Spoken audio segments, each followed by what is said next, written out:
मंत्रालयामध्ये अनेक महत्त्वाच्या फाईल्स असतात. त्यातलीच एक फाईल, मोठी फाईल गायब झाली आहे. त्याच संदर्भातली बातमी याच्या पुढची आहे. महात्मा फुले यांच्या डॉक्युमेंटरी संदर्भातली ही फाईल होती आणि ही फाईल अचानक नाट्यमयरित्या गायब झाल्याचं चित्र पाहायला मिळत आहे. 28 ऑक्टोबरला DGIPR मधील वरिष्ठ सहाय्यक संचालक सागर कांबळे हे दस्तावेजांची तपासणी करत होते तेव्हा प्रकार लक्षात आला.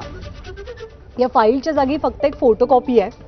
या डुप्लिकेट फाईल वरती आता काम सुरू असल्याची माहिती कांबळे यांच्या सहकाऱ्यांनी दिली.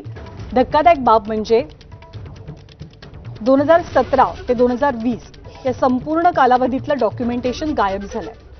दरम्यान फुलेंवरच्या डॉक्युमेंटरीची मूळ फाईलच गायब झाल्याप्रकरणी अज्ञात व्यक्तीविरोधात गुन्हा दाखल करण्यात आलाय.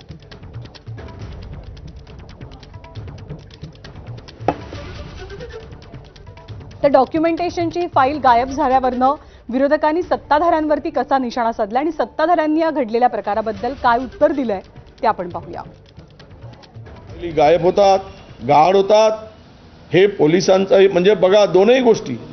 एक तर ते महात्मा ज्योतिबा फुलेंची फाईल गायब होणं आणि त्या संदर्भात तक्रार देणं म्हणजेच एकूणच राज्यात काय काय भविष्यात गायब होईल याचे हे संकेत आहेत.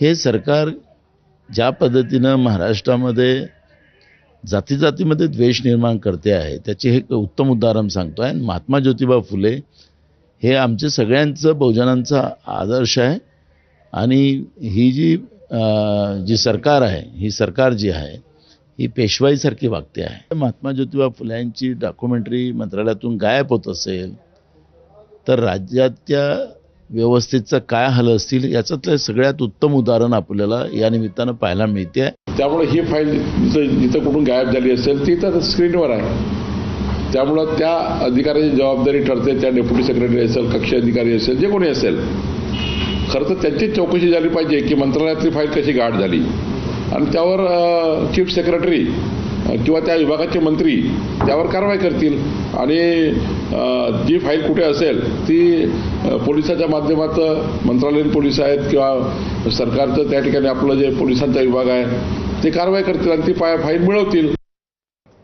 पुढची बातमी शीतल तेजवानीशी संबंधित आहे. शीतल